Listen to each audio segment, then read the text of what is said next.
আসসালামু আলাইকুম সবাইকে। সিকিউ সমাধানের নতুন একটি পর্বে তোমাদেরকে স্বাগতম। আজকে আমরা রাজশাহী বোর্ড 2025 সালের বৃত্ত অধ্যায় থেকে যেই সিকিউটা আসছে সেটা সমাধান করব। তো সেটার প্রথমেই বলেছে যে 4,3 কেন্দ্র বিশিষ্ট একটা বৃত্ত দেওয়া আছে। তাহলে একটা বৃত্ত আমি যদি আঁকি, সেই বৃত্তটার কেন্দ্র কত বলছে? কেন্দ্রটা বলছে হচ্ছে 4। এই কেন্দ্রটা বলছে হচ্ছে 4,3। এই কেন্দ্র বিশিষ্ট একটা বৃত্ত এবং কি বলছে এই সরলরেখাকে স্পর্শ করে। তাহলে একটা সরলরেখা বলছে, সরলরেখাটা আমি যদি আঁকি তাহলে এখানে স্পর্শ করে চলে গেছে, সেটা হবে 5x - 12y + 3 = 0। এটাকে স্পর্শ করে, এরকম বৃত্তের সমীকরণ বের করতে বলছে। তাহলে আমরা বৃত্তের সমীকরণ কি জানি? বৃত্তের সমীকরণ হচ্ছে যে x - h whole square y - k whole square = বৃত্তের ব্যাসার্ধ r²। তাহলে বৃত্তের কেন্দ্র দেওয়া আছে, তাহলে কেন্দ্র কত হবে? x - h, h এর মান কত? 4। তাহলে বলবো 4²। y - k এর মান কত? k এর মান হচ্ছে 3। তাহলে বলবো 3 হোল স্কয়ার = বৃত্তের ব্যাসার্ধ জানি না, তাহলে ব্যাসার্ধটা বের করতে পারলে আমাদের ঘটনা শেষ। তাহলে ব্যাসার্ধ কিভাবে বের করব? আমরা জানি কোন একটা বৃত্তের যে কেন্দ্র থেকে বৃত্তে যদি কোনো একটা সরলরেখা স্পর্শ করে, তাহলে বৃত্তের ব্যাসার্ধ যত হবে আর কেন্দ্র থেকে এই সরলরেখার দূরত্ব d ততই হবে। তাহলে আমরা কি জানি? d = যদি r হয় তাহলে অবশ্যই কি হবে? যে এই সরলরেখাটা বৃত্তকে স্পর্শ করবে। তাহলে এই কন্ডিশনে আমরা r এর মানটা বের করব। তাহলে d মানে কি? কেন্দ্র থেকে এটা দূরত্ব, কেন্দ্র থেকে এই সরলরেখাটার দূরত্ব আমরা d বের করতে চাই। তাহলে d = কত বলবো?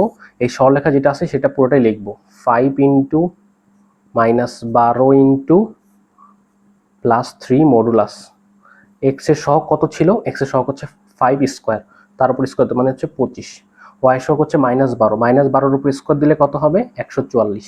এই দেখো এখানে x আর y এর জায়গায় ফাঁকা রাখছি, সেখানে কি বসাবো? যেই বিন্দু থেকে দূরত্ব বের করতে বসে সেই দুইটা বিন্দু বসাবো। তাহলে এখানে আসবে কত? এখানে আসবে +4, এখানে আসবে হচ্ছে এই +3। তাহলে দূরত্বটা কত বলবো? 4 × 5 = 20, -3 × 12 = 36 +3 মডুলাস। আর নিচে কত থাকতেছে? নিচে থাকতেছে হচ্ছে 169। তাহলে 169 কে রুট করলে থাকবে 13, আর উপরে হচ্ছে 20 আর 3 এ 23, 23 থেকে যদি 36 মাইনাস করে দেই তাহলে কত থাকবে? -13। কিন্তু এখানে মডুলাস দেওয়া আছে, মডুলাস মানে কি? দূরত্ব কখনো নেগেটিভ হয় না, তাহলে সেটাকে আমরা বলবো কত? +13 / 13। তাহলে কাটাকাটি করলে কত থাকবে? 1। তাহলে দূরত্ব d এর মান যদি 1 হয় তাহলে r এর মানও কত হবে? 1। তাহলে বৃত্তের ব্যাসার্ধ r এর মানটা কত আসবে? 1, তার উপর স্কয়ার। এখন তোমরা এটাকে যদি একটু নরমালাইজ করো, একটু ভেঙে ছোট করো বা এরকম রাখতে পারো, এটাই হচ্ছে আমাদের অ্যান্সার। ঠিক আছে, এটা হচ্ছে বৃত্তের সমীকরণ। এখন আমরা খ নম্বরে যাব। খ নম্বরে বলেছি একটা বৃত্তের সমীকরণ বের করো যেটা a হচ্ছে 0,-2, b হচ্ছে -2,0 বিন্দু দিয়ে যায় এবং যেটা x অক্ষকে স্পর্শ করে। তো আমরা জানি যে বৃত্তটা যদি x অক্ষকে স্পর্শ করে তাহলে আমরা জানি যে g² = c হবে। তাহলে বৃত্তটার সমীকরণ কি বলবো? যে ধরি যে বৃত্তের সমীকরণ, ধরি বৃত্তের ইকুয়েশন কত হবে? যে x² y² 2gx 2fy + c = 0। এটা হচ্ছে বৃত্তের সমীকরণ। তাহলে বৃত্তের সমীকরণের মধ্যে আমরা কি জানি না? আমরা এখান থেকে g এর মান জানি না, f এর মান জানি না এবং c এর মান জানি না। এগুলো যদি বের করতে পারি তাহলে বৃত্তের সমীকরণ, এটাই আমাদের অ্যান্সার। এটাকে 1 নম্বর ইকুয়েশন দিলাম। এই বৃত্তটা বলছে 0,-2 বিন্দুগামী। তো x এর জায়গায় 0, y এর জায়গায় -2 বসাবো। x এর জায়গায় 0 বসালে কত? 0, আর -2 এর জায়গায় বসালে মাইনাস +4। x এর জায়গায় 0 বসালে পুরো টার্মটা 0 হয়ে গেল, আর +2f y এর জায়গায় বসাবো -2 + c = 0। এটাকে যদি আমরা ছোট করে নেই তাহলে কত থাকবে? 4 - 4f প্লাস, দেখো c এর জায়গায় বলতে পারবো g², তাহলে বলবো g² = 0। একটা ইকুয়েশন পেলাম। আরেকটা ইকুয়েশন বের করতে পারবো না? -2,0 বিন্দুগামী বলছে, তাহলে বৃত্তটা হচ্ছে -2,0 বিন্দুগামী। তাহলে x এর জায়গায় -2² মানে কত? +4, y এর জায়গায় 0 মানে 0, আর 2 + 2g, x এর জায়গায় কত বসাবো? -2 +2f, y এর জায়গায় বসাবো হচ্ছে 0 +c², সরি +c হবে, +c = 0। তাহলে এটাকে আমরা যদি একটু ছোট করে নিই, ছোট করলে কত থাকবে? 4 ছোট করে নিচ্ছি, 4 - 4g, আর কত থাকবে? +c = 0। 4 - 4g আর c এর জায়গায় কত বসাবো? c এর জায়গায় বসাবো হচ্ছে g² = 0। তাহলে এখান থেকে আমরা একটা সমাধান পাবো, সেটা হচ্ছে যে g² minus 2g into 2 plus 2 square equal to 0। G square লিখলাম 2g মানে 4g আর প্লাস 4 স্কোয়ার 2 স্কোয়ারকে 4 বলতে পারি। তাহলে কি বলতে পারবো যে a minus B whole square equal to 0। কি পাবো যে g মাইনাস 2 হোল স্কোয়ার, আচ্ছা আমরা যদি রুট করে দিই তাহলে g মাইনাস 2 ইকুয়াল টু 0। সুতরাং আমি এখান থেকে g এর মান কত পাবো 2 পাবো। ঠিক আছে, এখন আমি এটার মধ্যে দেখো তো g এর মানটা যদি বসাই দিই তাহলে c এর মানটা পেয়ে যাবো না। তাহলে g এর মানটা কত পাইছি 2 পাইছি, তাহলে 2 স্কোয়ার বসাই দিলাম, তাহলে c এর মানটাও পেয়ে গেলাম। c এর মান কত পাইছি 4। ঠিক আছে, তাহলে আমি লিখে রাখতেছি c এর মান পাইছি হচ্ছে 4, g এর মান পাইছি হচ্ছে 2। ইকুয়েশনের মধ্যে যদি f বসাই দিই তাহলে কি g বসাই দিই তাহলে f পেয়ে যাবো না। তাহলে এই সমীকরণটা আমি লিখতেছি, এই সমীকরণটা আমি নিচে লিখতেছি 4 মাইনাস 4 ইন্টু এফ প্লাস জি, জি স্কোয়ারের মান কত, জি স্কোয়ারের মান হচ্ছে 4, জি স্কোয়ারের মান বলতে পারবো 4 ইকুয়াল টু 0। তাহলে কি কত থাকতেছে যে 4f ইকুয়াল টু 8, সুতরাং f এর মান কত হবে 2। সুতরাং আমি এখান থেকে কি f এর মানও পেয়ে গেলাম। তাহলে এখান থেকে f এর মান কত থাকবে, f এর মান হবে 2। যে এই তিনটা যে মান পাইলাম সেই তিনটা মান আমরা মেইন সমীকরণে বসাই দেবো। তাহলে এটাই হচ্ছে আমাদের ইকুয়েশন।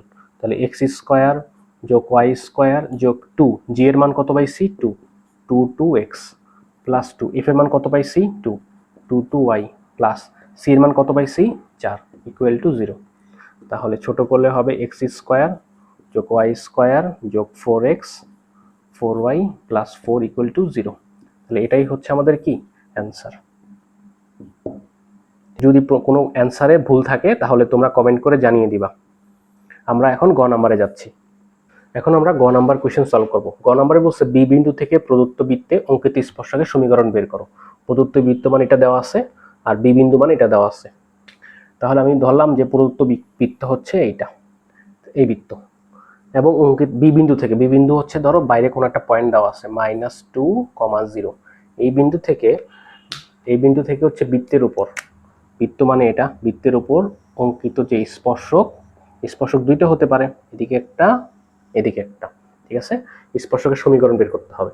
তাহলে আমি ধরলাম যে এই সরলরেখার ঢাল হচ্ছে m। তাহলে তার সমীকরণটা কি হবে, সমীকরণ হবে যে y minus y1 0 equal to ঢাল x মাইনাস x1, মাইনাস মাইনাসে কত হবে +2। তাহলে এটাই হচ্ছে স্পর্শকের সমীকরণ। কিন্তু স্পর্শকের সমীকরণ আমরা কি জানি না, আমরা জানি m এর মানটা জানি না। তাহলে m এর মানটা বের করতে পারলেই আমাদের সমীকরণ, রেখার সমীকরণটা পেয়ে যাব। তাহলে আমরা কাজ করব কি m এর মান বের করা নিয়ে। এখন আমরা একটা জিনিস জানি কনসেপ্ট, সেটা হচ্ছে কোন একটা বৃত্তের স্পর্শক যদি বৃত্তের স্পর্শক হতে হয় তাহলে বৃত্তের কেন্দ্র থেকে এটা দূরত্বটা, বৃত্তের ব্যাসার্ধ এবং কেন্দ্র থেকে সরলরেখার দূরত্ব d দুইটা সমান হতে হবে। যদি সমান হয় তাহলেই কি হবে, এটা স্পর্শক হবে। তাহলে আমরা কি করব, d ইকুয়াল টু r ধরে আমি m এর মান বের করার চেষ্টা করব। তাহলে তার আগে বৃত্তের কেন্দ্রটা বের করে ফেলবো। তাহলে যেই বৃত্তটা দিয়ে দেওয়া আছে, তাহলে আমি সেই বৃত্তটা যদি একটু লিখি এখানে, যে সেই বৃত্তটা হবে x square y square minus 2x minus 4y plus 1 equal to 0। তাহলে সেই বৃত্তের কেন্দ্র কত হবে, শর্টকাটে কেন্দ্র বের করার নিয়ম হচ্ছে x এর যে সহগ আছে তাকে, y এর যে সহগ আছে তাকে অলওয়েজ -2 দ্বারা ভাগ করব। -2 দ্বারা যদি ভাগ করি তাহলে বৃত্তের কেন্দ্র পেয়ে যাব। তাহলে 1, কত পাইলাম 2। তাহলে এই বৃত্তের কেন্দ্র পাইলাম কত 1, 2। তাহলে 1, 2 থেকে এই সরলরেখার উপর দূরত্ব বের করতে হবে। তাহলে কিভাবে বের করব, এটাকে আমরা একটু ছোট করে নিই, mx y equal to mx plus 2m, আর যদি এই পাশে নিয়ে আসি তাহলে mx মাইনাস y, তাহলে plus 2m equal to 0, mx minus 2, হ্যাঁ ঠিক আছে। তাহলে এখন আমরা কি করব, d ইকুয়াল টু r দূরত্ব বসাবো। তাহলে আমি বৃত্তের কেন্দ্র থেকে এটার দূরত্ব d ধরছি, তাহলে d বের করব। d কেমনে বের করব, এই পুরো সমীকরণ বসাবো, মাইনাস y এর মানটা প্লাস 2m মডুলাস, আর নিচে থাকবে কি x এর সহগ কত m স্কোয়ার, y এর সহগ কত -1 স্কোয়ার। এখানে কি বসাবো, যে বিন্দু থেকে বের করতে চাই 1, 2, তাহলে x এর জায়গায় বসাবো 1, y এর জায়গায় বসাবো হচ্ছে 2। তাহলে এটা আমরা মানটা বের করে ফেলি। তাহলে কত থাকবে m মাইনাস 2 যোগ 2m মডুলাস, এখানে থাকবে হচ্ছে m স্কোয়ার যোগ 1। ওকে, আর এটা সমান সমান কত ধরবো, বৃত্তের d ইকুয়াল টু r, তার মানে d equal to r, r এর মান কি ব্যাসার্ধ বের করব। তাহলে এখান থেকে আমি ব্যাসার্ধটা বের করে ফেলি। তাহলে ব্যাসার্ধ r ইকুয়াল টু কত হবে, √g square f square minus c।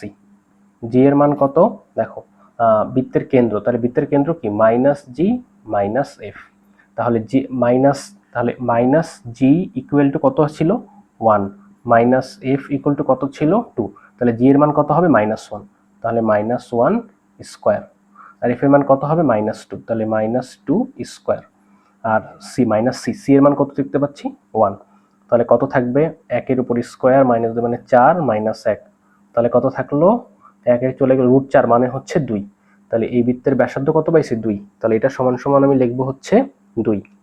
এখন যদি আমরা আর গুণন করে দিই তাহলে কত থাকবে 2√m² যোগ 1 সমান সমান এখানে কত থাকলো একটা দুইটা মানে 3টা m মাইনাস 2 মডুলাস। এবার এই অংশটাকে আমরা যদি স্কোয়ার করি তাহলে কি থাকবে, এটাকে আমরা যদি ধরো এখানে আমরা স্কোয়ার করলাম, স্কোয়ার করলে কত থাকবে 2 কে স্কোয়ার করলে কত থাকবে 4, আর এটাকে স্কোয়ার করলে থাকবে হচ্ছে m² + 1, রুট চলে যাবে, আর এখানে স্কোয়ার করলে 3m কে স্কোয়ার করলে কত থাকবে 9m² minus 2 3m × 2 2ab plus b²,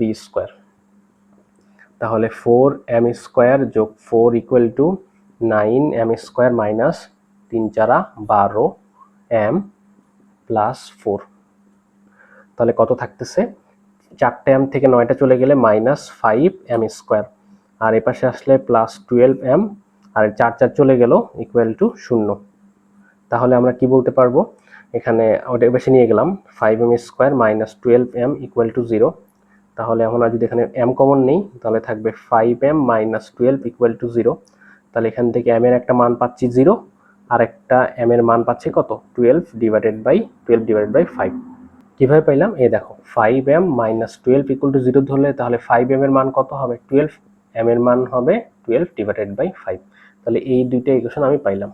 ওকে, এই দুইটা ইকুয়েশন কোথায় বসাবো, এখানে বসাবো, এখানে বসালে আমাদের অ্যান্সার হয়ে যাবে। তাহলে m এর মান একবার 0 বসাবো, আবার একবার হচ্ছে 12/5 বসাবো। ঠিক আছে, m এর একটা মান পাইছি হচ্ছে 0, আর একটা পাইছি 12/5, তাহলে ইকুয়েশন হবে যে y - 0 = প্রথমটা 0, x + 2, সুতরাং y = 0, এই একটা ইকুয়েশন পাইছি। আরেকটা ইকুয়েশন কবে 12/5 বসাইতে হবে, তাহলে হবে y - 0 = 12/5 x + 2, আর গুণন করে দিলে কত হবে 5y = 12x + 24, সুতরাং 12x - 5y + 24 = 0, তাহলে এটা হচ্ছে কি আমাদের আরেকটা ইকুয়েশন। তাহলে এই দেখো এই একটা ইকুয়েশন, এই একটা ইকুয়েশন, এই দুইটা ইকুয়েশন আমাদের হচ্ছে অ্যান্সার।